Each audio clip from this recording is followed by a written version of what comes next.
नमस्कार। राधे राधे, जय श्री कृष्णा, हर हर महादेव। जगत आत्मा सूर्य नारायण संसार को प्रकाश देने वाले, इसीलिए इन्हें सूर्य नारायण की संज्ञा से विभूषित किया गया है। हमारे आपके अंदर जो एनर्जी है ना, जो शक्ति है, जो औषधियों में चेतना है, प्रकृति में चेतना है, वो सब कुछ सूर्य नारायण की वजह से है। सूर्य नारायण जल तत्व राशि कर्क राशि में करेंगे गोचर। 16 जुलाई से लेके 16 अगस्त तक मान के चलिए। एक माह का जो गोचर होगा ये रोगों को जन्म देता है। इसी बीच में मच्छर, कीटाणु, विषाणु सब पैदा होते हैं। क्यों? क्योंकि भैया अग्नि जल में प्रवेश कर रही, अग्नि ठंडी हो जाएगी तो पाचन शक्ति कमजोर हो जाएगी। वर्षा का जल पीने के जल में मिश्रित हो जाएगा, इसलिए बीमारियां आती हैं, मच्छर अनावश्यक आते हैं, तो रोग प्रतिरोधक क्षमता आपकी कमजोर होना शुरू हो जाती है। तो सूर्यदेव का कर्क राशि में गोचर वृश्चिक राशि के, वृश्चिक लगन के जातकों के लिए क्या फल देगा? तो यहाँ पे सूर्य नारायण आपके कर्मा के स्वामी हैं। ये नवम भाव में गोचर करेंगे तो पहला चीज बेहतर फल होगा। देखो, अष्टम भाव से नवम भाव बहुत अच्छा है। भाग्यम फलत सर्वदा न विद्या न च पौरुषम। नवम दशमेश नवम भाव में हो, राजयोग कारक होता है, तो राजयोग कारक होंगे। भाग्य, धर्म, गुरु, पिता, उच्च शिक्षा, तीर्थ यात्रा, भाग्य का सपोर्ट, आध्यात्मिक उन्नति मिलेगी। पहले ये पुनर्वसु नक्षत्र में करेंगे। पुनर्वसु रवि प्राप्तो भाग्य द्वारम प्रबोधेत, नष्ट कार्यम पुनर्लभ्यम धर्म मार्गे प्रवर्तते। देखो, यहाँ पे ये रुके हुए कार्य दोबारा करवाएंगे, ये गति पकड़ेंगे, भाग्य के द्वार खुलने लगेंगे और व्यक्ति धर्म के मार्ग की ओर प्रेरित होना शुरू हो जाएगा। तो भाग्य का जागरण, रुके हुए कार्य दोबारा स्टार्ट हो जाना भैया। विदेश या लंबी यात्रा के आपके योग बनेंगे। भाग्य धीरे धीरे साथ देना शुरू करेगा। कैरियर में वरिष्ठों से स्नेह मिलेगा, नई जिम्मेदारियां मिलेंगी, प्रमोशन की संभावनाएं यदि बनती हैं तो बनेंगी। पिता और गुरु का आशीर्वाद लीजिएगा। धार्मिक यात्रा के योग बनेंगे।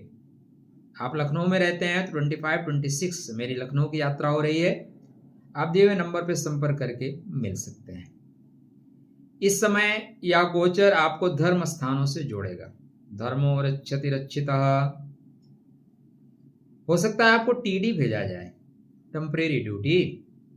वहां पे आपको कोई ना कोई बेहतर धार्मिक स्थान पे भ्रमण करने का योग और संयोग बनेगा, जहां से आपकी आध्यात्मिक चेतना उत्तरोत्तर विकास करेगी। किसी बड़े व्यक्ति का, बड़े गुरु का अचानक सानिध्य मिल जाना, जो स्पर्श से आपकी चेतना को उजागर कर दे।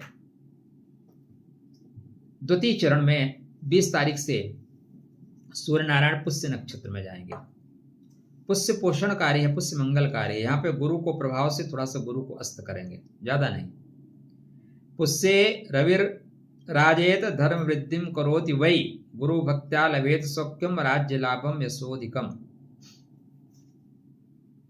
यदि आप बड़ों का सम्मान करना सीखे हैं तो पुष्य नक्षत्र में सूर्य धर्म, सम्मान, गुरु कृपा और प्रतिष्ठा की वृद्धि करते हैं। क्योंकि देखो, इसके अधिष्ठाता गुरुदेव हैं और शनि का नक्षत्र अपने पुत्र का नक्षत्र थोड़ी ना बिगाड़ेंगे, बाप बेटे का नहीं बिगाड़ता।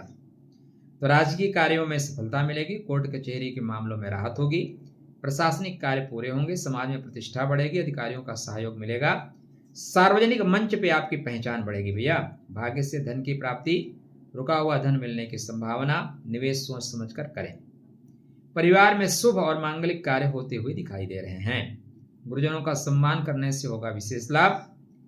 देखो, यह सिर्फ आर्थिक रूप से नहीं है। पुष्य केवल धन नहीं देता, वह पात्रता देता है, तो आपको पात्र बना देगा। और यदि पात्रता डेवलप हो गई तो ईश्वर सब कुछ समाहित कर देगा। इस दुनिया में देखो, जिसके पास धन ज्यादा है उसके पास धन बहुत आता है। जो कटोरा लेके घूम रहा है उसके घर में कटोरे लेके घूमते हैं। पात्रता डेवलप करो। ईश्वर किसी से नाराज नहीं है। पात्रता डेवलप करो सर, आपके पास पैसे आएंगे। ध्यान देना। फिर 3 तारीख के बाद अश्लेषा में चले जाएंगे। अश्लेषा रवि स्तंभ रहस्या। देखो अश्लेषा जो नक्षत्र है ना भैया, शास्त्रकार कितना भी बोले बुद्धि युक्तो सदा धीरो विजयी भवेत ध्रुवम, लेकिन मैं आपको बोलूंगा यह समय कठिन होगा। अश्लेषा में सूर्य नारायण को अश्लेषा बांधता है, अश्लेषा रोकता है, अश्लेषा टोकता है। तो यहाँ पे आपकी जल्दबाजी नहीं चलेगी भैया।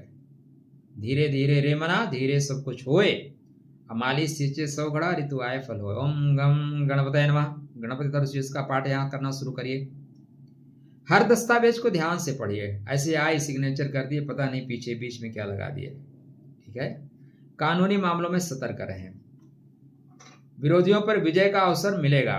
पेट का, कमर का, पाचन शक्ति का, खान पान का विशेष ध्यान आपको रखना ही पड़ेगा। ज्योतिष मंत्र साधना में रुचि बढ़ेगी। पुनर्वसु आपके भाग्य का जागरण होगा। रुके हुए कार्य आपकी गति पकड़ेंगे, प्रगति पकड़ेंगे। पुष्य सम्मान देगा, गुरु कृपा देगा, पद देगा, प्रतिष्ठा देगा। अश्लेषा सावधान करेगा। धीरे धीरे रे मना, धीरे सब कुछ होए। माली सींचे सौ घड़ा, ऋतु आए फल होए। प्रतिदिन सूर्य नारायण को जल अर्पित करें। ओम घृण सूर्याय नमः का पाठ करें।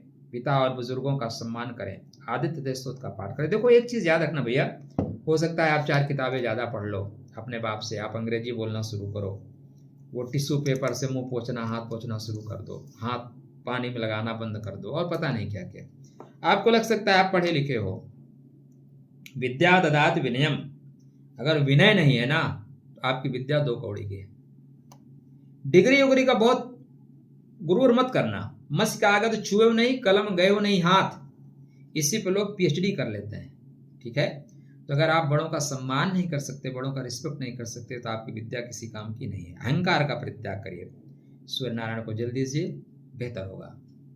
दशम का स्वामी नवम भाव में, पाराशरी राजयोग का निर्माण होगा। खुश रहिए, स्वस्थ रहिए, मुस्कुराते रहिए। ऐसे ही महत्वपूर्ण जानकारी के लिए चैनल को सब्सक्राइब, वीडियो को लाइक और मित्रों को शेयर करिए। जय श्री कृष्ण।